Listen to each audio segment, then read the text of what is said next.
Welcome back to our channel மாணக்கராசிரியர். தமிழ்நாட்டில் பள்ளிகளுக்கும் கல்லூரிகளுக்கும் சற்றுன்பு மகிழ்ச்சியான செய்தியை பள்ளி கல்வித்துறை அமைச்சர் அன்பில்மிகு பொய்யாமொழி அவர்கள் வந்து வெளியிட்டிருக்காங்க. ஸோ இதை பற்றி இந்த வீடியோவில் பார்க்கலாம். அது பார்க்கறதுக்கு முன்னாடி மாணக்கராசிரியர் யூடியூப் சேனல் சப்ஸ்கிரைப் பண்ணி கீழே இருக்கிற பெல் ஐக்கனை ப்ரெஸ் பண்ணி ஆள்னுவீங்க. சற்றுன்பு தமிழ்நாட்டில் பள்ளி மாணவர்களுக்கும் கல்லூரி மாணவர்களுக்கும் தமிழக பள்ளி கல்வித்துறை தமிழக அரசு ஒரு முக்கியமான அறிவிப்பு வெளியிட்டிருக்காங்க. ஸோ என்ன அப்டேட் அப்படின்னு வந்து பார்த்தீங்கன்னா, அந்த ஃப்ரீ லேப்டாப் ஸ்கீம் ரிலேட்டடாக ஒரு அப்டேட் தான் வந்திருக்கு.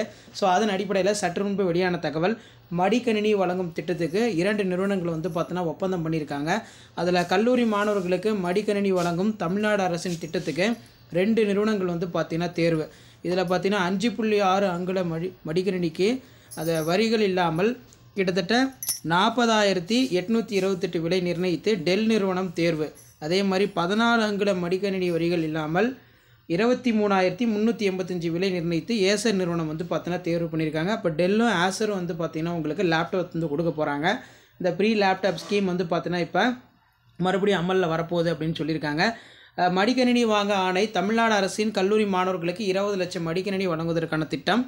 5.6 இன்ச் திரை அளவு கொண்ட ஒரு மடிக்கணினிக்கு டெல் நிறுவனம் 40,828 ரூபாய் விலையாக சமர்ப்பித்துள்ளது. 14 இன்ச் திரை அளவு கொண்ட ஒரு மடிக்கணினிக்கு ஏசர் நிறுவனம் 23,325 ரூபாய் விலையாக சமர்ப்பித்துள்ளது. இந்த மாத இறுதிக்குள் கொள்முதல் செய்வதற்கான ஆணை வழங்க தமிழக அரசு நடவடிக்கை. ஸோ இப்போ ப்ரீ லேப்டாப் ஸ்கீம் வந்து பார்த்தீங்கன்னா ஸ்கூல் ஸ்டூடெண்ட்ஸ்க்கு இருக்குன்னு தான் சொல்கிறோம். இருந்தாலும் மெயினாக எல்லா அப்டேட்லையுமே காலேஜஸ்க்கு மட்டும்தான் லேப்டாப் வந்து கொடுக்க போகிறாங்க அப்படிங்கிற மாதிரி சொல்லியிருக்காங்க. தமிழ்நாடு அரசின் கல்லூரி மாணவர்களுக்கு 20 லட்சம் மடிக்கணினி வழங்குவதற்கான திட்டம் அமல்படுத்தப்பட்டிருக்கு. 2 நிறுவனம் ஏசரும் டெல்லும் வந்து பார்த்தீங்கன்னா டெண்டர் கொள்முதல் வந்து கொடுத்துருக்கதா சொல்லியிருக்காங்க. இந்த மாத இறுதிக்குள் கொள்முதல் செய்வதற்கான ஆணை தமிழக அரசு நடவடிக்கை அப்படின்னு சொல்லியிருக்காங்க. ஸோ இதான் அப்டேட்டு. ஸோ இந்த மாதிரி அப்டேட்டில் நீங்கள் நிறைய தெரிஞ்சுக்கணும்னு நினச்சிங்கன்னா மறக்காத மாணக்கராசிரியர் சப்ஸ்கிரைப் பண்ணி கீழே இருக்கிற பெல் ஐக்கனை ப்ரெஸ் பண்ணி ஆள் வச்சுக்கோங்க. தேங்க்யூ.